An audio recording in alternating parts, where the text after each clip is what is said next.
Hey, bienvenue sur Toposcope. Beaucoup de choses que l'on voit au quotidien comme la nourriture et les boissons par exemple ont une date de péremption définie qu'il est possible de voir facilement sur l'emballage. Néanmoins, même si ce n'est pas clairement marqué ou imprimé sur eux, beaucoup d'autres objets surprenants qui font partie de notre quotidien ont eux aussi leur date d'expiration qu'il est préférable de respecter et c'est ce que nous allons voir dans cette vidéo. Avant qu'elle ne commence, je vous lance un défi en mettant 2000 pouces bleus en 24 heures pour un deuxième épisode, je sais que vous en êtes capable, et je vous invite également à vous abonner et à m'ajouter sur Snapchat où je lirai tous vos messages, c'est parti. Numéro 1. Un oreiller. Vous avez comme tout le monde un ou plusieurs oreillers dans votre lit et qui parfois datent de plusieurs années et sont donc assez anciens. Une chose est en tout cas sûre, c'est qu'il ne faudrait pas garder le même oreiller plus de 2 années pour plusieurs bonnes raisons. Tout d'abord, votre oreiller perd de son confort et de sa résistance qui permet de bien maintenir votre nuque et votre tête tout au long de vos nuits. Votre corps va donc en souffrir et s'abîmer, mais ce n'est pas tout.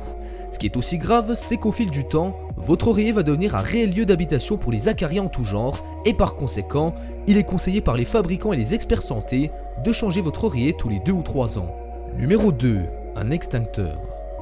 Même si ce n'est pas obligatoire d'en avoir un chez soi, un extincteur peut nous sauver la vie en cas d'incendie. Même si les chances qu'un accident aussi grave vous arrive sont très minces, il reste très important de respecter la date d'expiration de votre extincteur pour quelques raisons de sécurité. En effet, avec l'usure et avec le temps, il est possible et très commun que ce dernier s'endommage au niveau du tuyau en ayant des craquelures et des fêlures qui peuvent s'avérer très dangereuses lors d'une éventuelle utilisation. Écoutez-moi donc, échangez votre extincteur tous les 15 ans au moins, je vous assure que c'est pour votre bien. Numéro 3. Les chaussures. Il se peut que vous ayez dans votre armoire une paire de chaussures fétiches que vous traînez depuis plusieurs années. Et même si cela peut vous paraître bizarre, une paire de chaussures comme des baskets par exemple doit être remplacée chaque année. Il ne s'agit pas là du fait que certaines chaussures sont d'une moins bonne qualité que d'autres, mais tout simplement qu'elles ont été conçues afin d'avoir un amortissement optimal pour une durée de 1 année qui est associée à 400 km de marche. Passé cette période, vos articulations vont vraiment en souffrir car les amortisseurs de vos chaussures n'étant plus actifs, c'est bien elles qui vont subir toute la pression du poids de votre corps lorsque vous marcherez. Numéro 4. Des chaussons.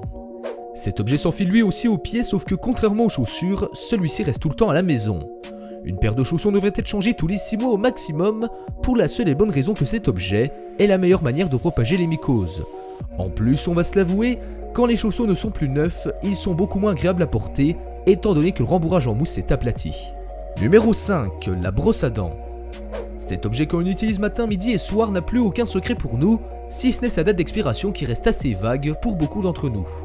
Évidemment qu'elle doit être remplacée lorsque les poils sont abîmés et deviennent usés, mais vous devriez également en racheter une après avoir eu une grippe ou un rhume par exemple, car les bactéries que vous aurez développées durant votre convalescence seront eux encore présents sur l'objet et risquent de refaire surface pour vous contaminer un jour ou l'autre.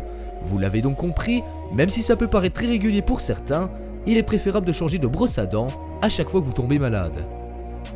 Cette vidéo touche à sa fin, dites-moi en commentaire si vous avez appris des choses, ça m'intéresse beaucoup. Pour contribuer à la progression du Toposcope, il vous suffit de mettre un pouce bleu et de vous abonner à la chaîne, c'est simple et rapide. Quant à moi, on se donne rendez-vous demain, même endroit, même heure, pour une nouvelle vidéo. Ciao ciao.